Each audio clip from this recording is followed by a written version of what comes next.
All right, so I'm going to start out by showing you guys what to do on days where there's low volume. How did I know today was going to be low volume? How did I know today would be a good day to stay cash? And how did I identify this trade here on NQQQQ and the Tesla trade as well that I managed to grab? Okay, so I'm going to start out with Tesla. Tesla was pretty darn obvious. I talked about this on my live session. I said the coil that was happening right here, or the condensed price action in the zone between my levels, I can see of 373.20 and this 377.9, watching that coil between the levels, set up in the aftermarket, going into the pre-market session, forming that downtrend in the pre-market, as we can see between all the lower highs, right? Lower high, lower high, lower high, lower high. So I can see that downtrend is forming quite nicely, especially if I draw it from there, that trend line, boom, boom, boom, just like that. So that's what I'm keeping an eye on. Specifically told everybody in the pre-market prep that I was a fan of the breakout to the downside. And then I said about 2 seconds before the market opened, Tesla's going to dump. And sure enough, it did. So that's how I got this entry here to the downside, just looking for a break at the pre-market low. That's it. So Tesla opened, wicked up a tiny bit, and then just plummeted right through the pre-market low. Key indication here was the orders stacking on the order book level 2 at the bid prior to them actually selling through. So that's what I was keeping an eye on and trying to watch, see if that can sell through the level there. So once this actually started to dump through the level, the main thing we were targeting was 368 right there. So whenever I saw 368, sorry, I got to turn the TV down here. Once I saw it flush through 368, right, it bounced, came back up, and then started to come through. This is where I mentioned, hey, now we can start targeting 366 and then 364. As that final PT, and look what happened at 364.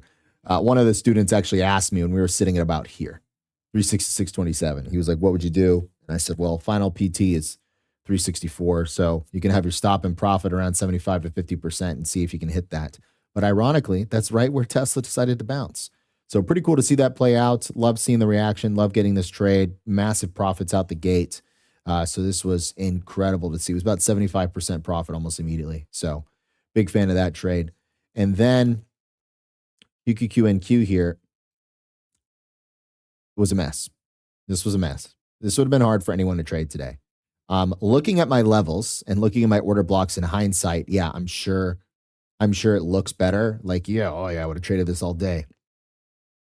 That's just people who trade in hindsight. The hindsight paper traders, they magically catch trades every single day. Today I stayed cash the entire live trading session. So once that first 5-minute candle closed, we had very low volume. I identified the volume by QQQ's volume. I'll go ahead and I'll show you real quick. So I identified the volume at the open just as being weak. So when you take a look at this volume footprint chart, shows you the tick volume, 1.2 on the candle. I told everybody this is okay, but I'm no longer taking a breakout. My initial game plan was going to be a breakout of these key levels. That was my initial game plan. A breakout of 27,360 or a breakout of the 27,437. Didn't get either. Wasn't a fan of these. Didn't set up properly. It's a weak volume. So I told everybody, I'm now looking for a break and retest. 5-minute candle close, break and retest of the break of structure. That will give me confidence to take a setup only if it's backed by strong volume, which means we need a strong close, which usually means we need strong movement. So the whole point is to get out of the zone with strong volume to actually give you a real trade. Now, this was just a trade idea that I gave right here, ended up selling through for 60 points profit at the peak. But on this fourth attempt at the breakout, I did say right here, it's more than likely going to form as a rejection. It did. So when it approached on this fourth go around here, again, the only reason I said this out loud, and I said, this is technically the fourth attempt at a breakout, and this is probably going to break out. Those were my exact words. I made it very clear I was not trading it. I said, I am not trading this, but it is more than likely going to break out from here. Why do I do that? Well, the whole process of me live trading is to tell people my thought process in real time. And there are people who act on that. There are people in my community who are critical thinkers. They do not rely on me. They are very intelligent people and they strictly trade on their own. And they would take that and use that with their own judgment. They'd say, hey, I like it too. I want to take the breakout. Let's go. And they were more than willing to give that a shot. And then boom, they get rewarded 60 points profit. That's a 3-to-1 risk to reward ratio. Wonderful trade. 2-to-1 R, easy all day.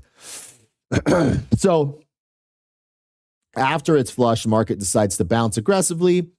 And right around here, on this candle close here, this is when I identify the squeeze. So I draw this trend line, I draw that trend line. This is called a squeeze, where price is essentially coiling in an area and you're looking to see if it can snap through that coil and get out of the range. That's what you're looking for. Breakout of a squeeze or a consolidation breakout. Now, I also drew out these order blocks, the red rectangles you see based on my original levels, give them a little bit of buffer room. The reason I'm giving them a little bit of buffer room is because I can anticipate based on that wick and based on that flush that price can come out of this range a little bit, but it will more than likely just come right back into the range. So that's where I identified that range. And whenever we cut the live, which was right here at 9:25, I cut the live. I said, I'm not sticking around for this. We're just going to end up over trading. I'd rather just, call the day on the live here and walk away. Specifically right here, I said really what you'd have to look for is a break and retest of the structure. So a 5-minute candle close above or below one of these order blocks on the retest with strong volume, you would take that entry for the trending trade, right? Now, as you can see, we don't get a strong candle close, okay? And ironically, some of my students entered on this candle. Again, not trying to be insulting whatsoever, but anytime you're taking a break and retest, the whole point of a strong close above or a strong close below is a strong close. In what world is this a strong close? It is not. This is a very weak close. There is a massive wick. What does a massive wick tell you? Price doesn't want to be there. Interesting. We had a massive wick here earlier. What happened when we had a massive wick here earlier? Price didn't want to be there. So looking at that and looking at this wick, that 5-minute candle close would scream to me to not take this trade. It is very obvious and very apparent here. So if you're one of those people that took that trade, good learning lesson for you. Very good learning lesson for you. You need to burn this image in your brain to never make this mistake again, because this is a very obvious, not that it's going to bounce aggressively, just that it does not want to sell through. Did you know it was going to bounce another 60 points to the upside? No, absolutely not. You don't. I'm just saying this wick alone should tell you, hands off the mouse, let me wait a second because that doesn't look good. It doesn't look good. There's nothing good about that. The only good thing about this is there's high volume. See the previous candle's volume, about double the previous candle's volume, but it's in the wrong direction. The volume is working against you here. Again, another example of why you would never go short here. Luckily, in my trading community, I only saw about, I think 3 students took a loss on this, but one of them blew his account here. And I'm just sitting there going, I said to stay cash for a reason. It's because you will more than likely find a better setup the next day. The key word is more than likely because we truly don't know. That's the whole point of trading. You're just setting yourself up based on the data being given to you at that moment in time.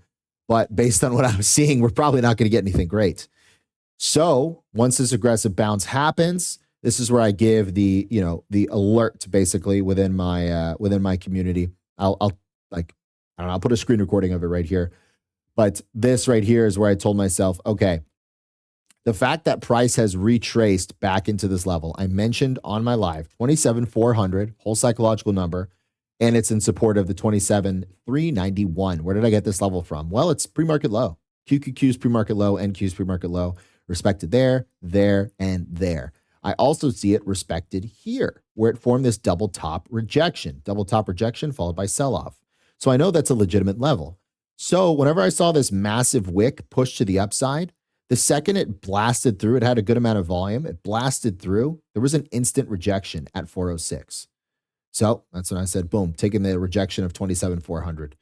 Now, the alert I typed out, obviously, just, you got to be realistic, right? Like I'm entering the trade, screenshotting the trade, typing out the parameters. The trade is going to move by the time I posted it, sadly, because it's a fast moving trade. This happened very quickly. But my thesis and everything was correct. It was failure of 27,400, and I wanted to target low of day. That was my thesis. And this played out beautifully. Targeted 27,400. It did. It sold off, but it came back for this beautiful retest entry right at 950. So this was posted at 935. This came back at 950. Look at that. Clear respect of 27,391, which this was a level everybody had. I screenshotted this and posted this so everyone had these levels and they were well aware. Plus with the guided discussion I had on the live, that is a legitimate level. So as you can see, a beautiful rejection of that level. Boom. Nice solid candle close as well. So if someone for some reason waited that far, I wouldn't wait that far, but if for some reason somebody did, still a good entry.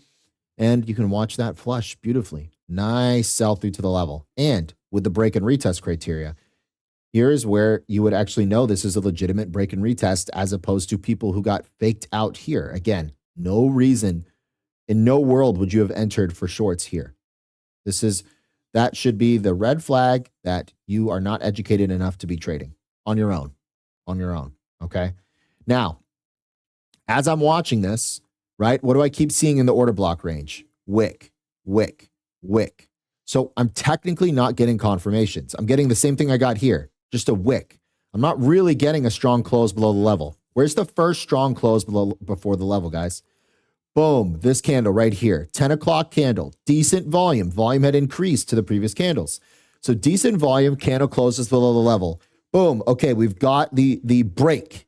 That's a strong break with a strong candle close. That's what you want to see. Now that I've seen that, can you see the difference between this candle and this candle? It should be painfully obvious. Okay, again, I'm speaking from a place of love. I'm not trying to be insulting or intimidating, but I do need to drive a point home here because, I was frustrated for those people when I saw they took a loss on that. It's just so avoidable. So now that you have this strong candle close, all right, check. Thank you. Now that I've gotten that, let me look for a retest of what? 27,360, because that's the top of the order block. That's ideally where I want the entry because that's the best entry spot. So as I'm watching for a retest of 27,360, the only thing I'm telling myself now is having this game plan played out ahead of time. Okay, if I get this retest, where do I actually want to enter? I need to prep these things in my head. If it breaks through my level, do I enter on the pullback to 360? That's what I like to do personally. Okay, yes, that's what I want to do. Okay, how far am I willing for it to go past my level? I usually like it to stay within 10 points. So I'd say, all right, as long as it doesn't get above 370, if it breaks above and then comes back down, I'll take my entry at 360. I'll rock a 20-point stop loss with a 40-point take profit, call it a day. Why am I doing a 20-point stop with a 40-point take profit? Well, that fits my low of day criteria. And because remember, you're going from 360 to 320. All you need to see is 320 for 40 points. That fits my low of day criteria, and it's a 2-to-1 risk. I could take 2 losing trades and 1 winning trade and be break even on the day. That's the goal. And that obviously compounds a lot over time. So as I'm watching this play out right here, that's all I would be telling myself. Again, perfect example of a great reentry criteria because you have the break, strong close, boom, it comes above, you get that retest, you can take the entry here, you're in. You're in and you let it ride. If for some reason you still needed to be a little bit cautious, what do you still have? You got the strong candle close. You have the 5-minute candle close below your level. So this is still technically confirming a retest. It's still technically confirming it. It tried to break the level and it couldn't. And guys, what do you conveniently see this whole time? The squeeze trend line I drew out, it's being respected. Congratulations. Another example of saving you $7,000 from buying Scammy Tori's trendline course. It's just, if you don't know who she is, don't worry about it. But someone trying to sell you a trendline course, basically this, for $7,000, who doesn't know what futures is. Can't even believe that. So as we're focusing on this right here, I can just use that as a point of confluence. Again, don't ever trade just on a trend line alone. That doesn't work. That person is a perfect example of that. It doesn't work. But when you use it in confluence with, all right, I have this 390 reject level. Okay, it's respecting that. Okay, beautiful. Each 5-minute candle close is staying within that. I do see it's respecting my order block, but the second it's broken below the order block, it's now come above. It's rejecting 360 combined with that trend line. You see now you start adding confluences and factors into your equation. It makes your trades win rates much, much higher when you have multiple confluences. Not 700 confluences, just 2 to 3. 2 to 3 confluences, you're set. So again, perfect entry, 0 drawdown, boom, 40 points profit. You call it a day, you go on about your day, right? And you could have avoided all this. So the only 2 trade ideas I gave the entire day, this one and this one, those were truly, unless you took this bounce down here, those are truly the only trades you could have actually taken all day. Unless you stayed way later in the day. As you can see, it did respect my levels pretty much all day, but this break and retest of QQQ's pre-market low. Also very pretty, right? Right there, and right there. Very pretty break and retest that we were seeing. So we'll be interested to see how this plays out going to the rest of the week. But yeah, this is how you trade. This is normal market price action. Sadly, this is normal. This is how you trade. I am anticipating once the geopolitical conflict's over, FOMC's out of the way, big earnings is out of the way, the market will open up a bit more. But until then, I'm ready for this style of trading. I'm prepared. I'll be patient. I'll capitalize when I need to. Hopefully, you guys learned a lot from this one. Like, comment, and subscribe. Please give me some feedback, because if I don't get feedback, it makes me not want to do these videos. All right. Would really appreciate it. All right, guys. 1% better. Boom. Every single day. You guys have a blessed one. I'll see you guys in the next video. All right. Peace out, everybody.